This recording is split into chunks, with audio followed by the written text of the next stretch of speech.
성령이 교회들에게 하시는 소리가 우리 마음에 들려질 때에 순종하는 겁니다. 그게 바로 성령의 인파워링적인 권능이 부여되는 겁니다.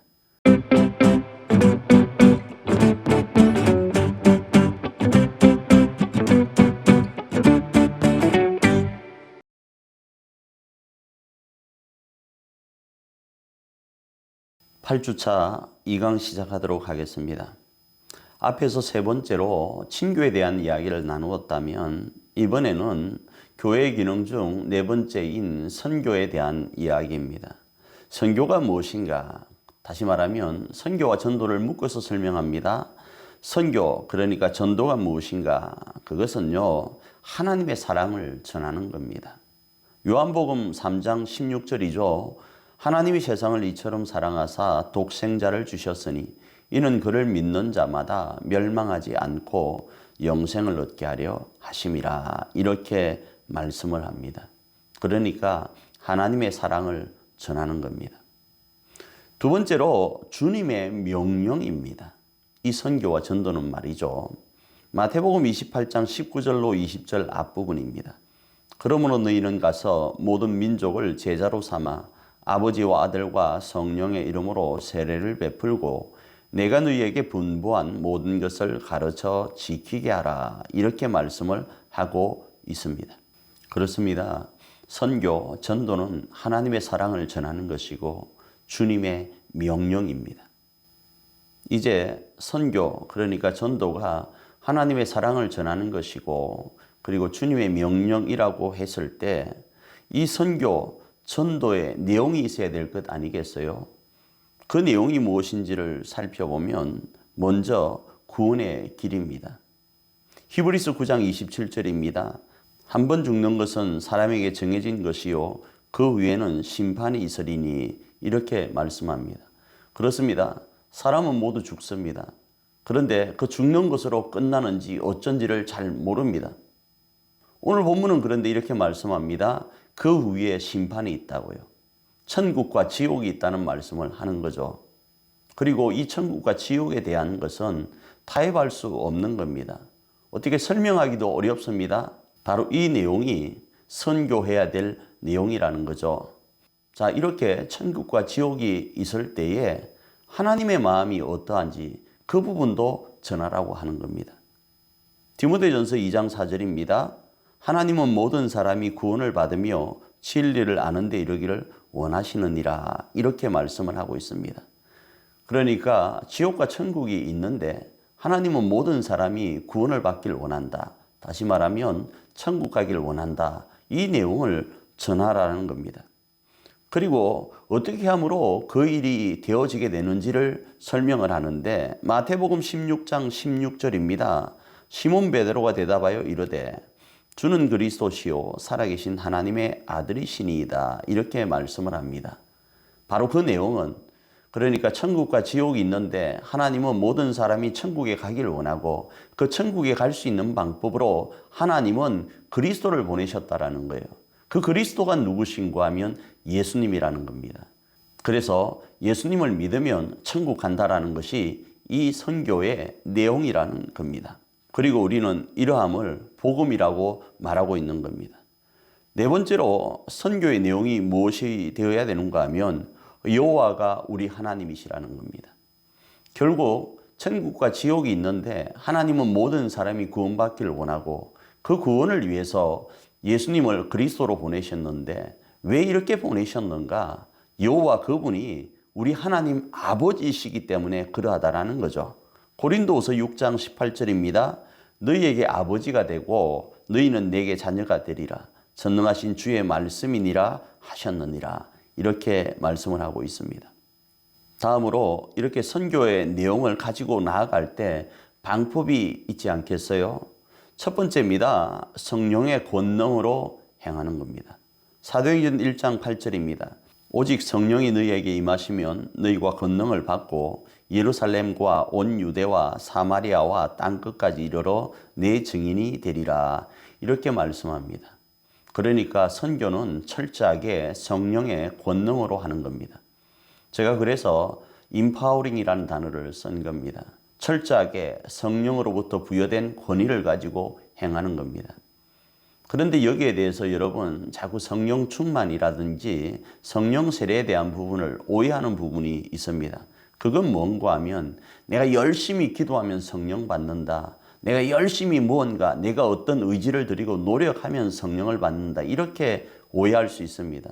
물론 그렇게 진행되는 부분이 없지 않아 있습니다. 그런데 가장 우선되는 게 뭔가 하면 약속하신 성령을 기다리는 겁니다. 그러기에 하나님이 약속하신 그 약속이 우선입니다. 하나님께서 여호수아에게 말씀하십니다. 내가 이 땅을 네 손에 붙여 주었다고요. 그건 약속입니다. 그 약속을 믿고 강하고 담대한 겁니다. 마찬가지입니다. 하나님께서 이미 우리에게 성령을 약속하셨습니다.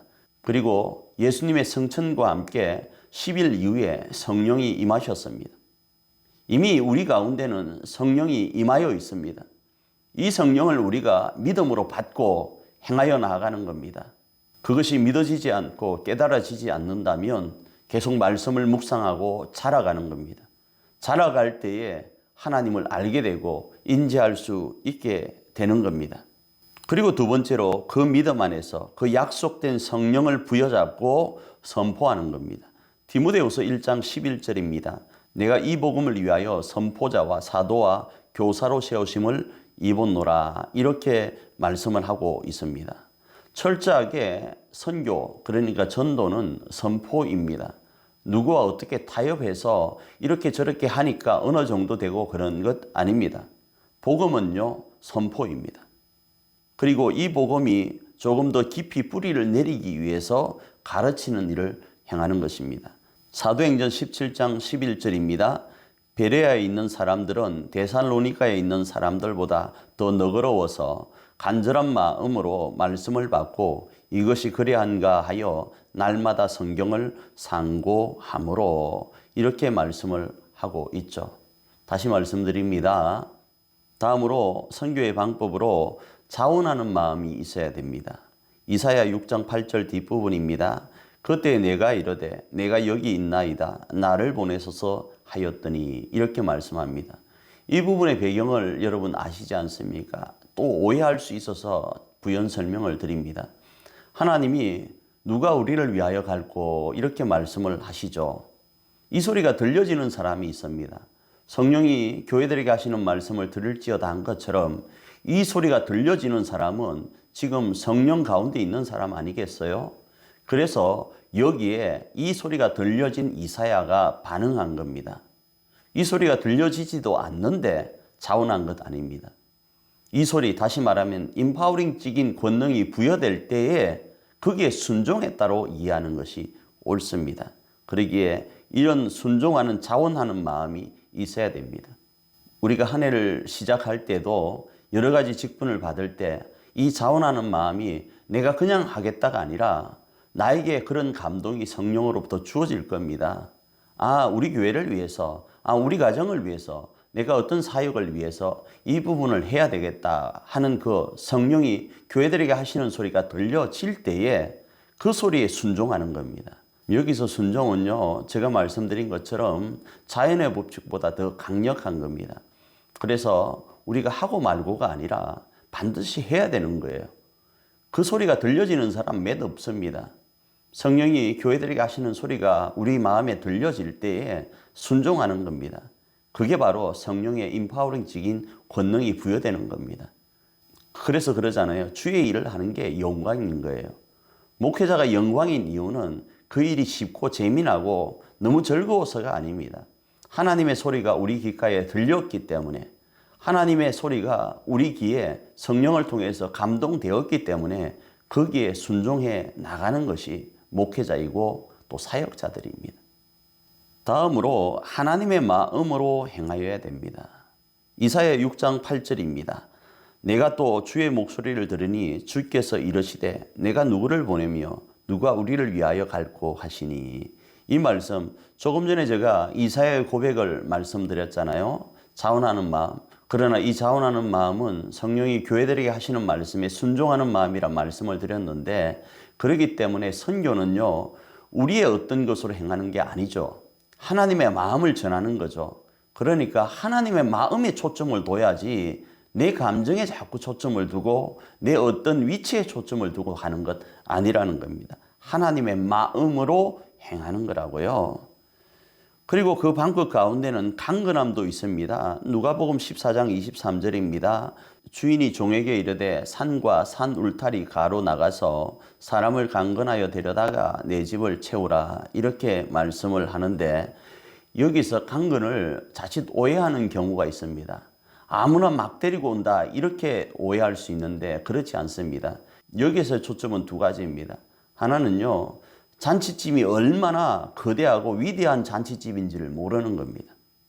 두 번째로는 그 잔치집의 자리가 아직도 많이 있다라는 겁니다. 그 이야기에 초점을 두고 있는 겁니다.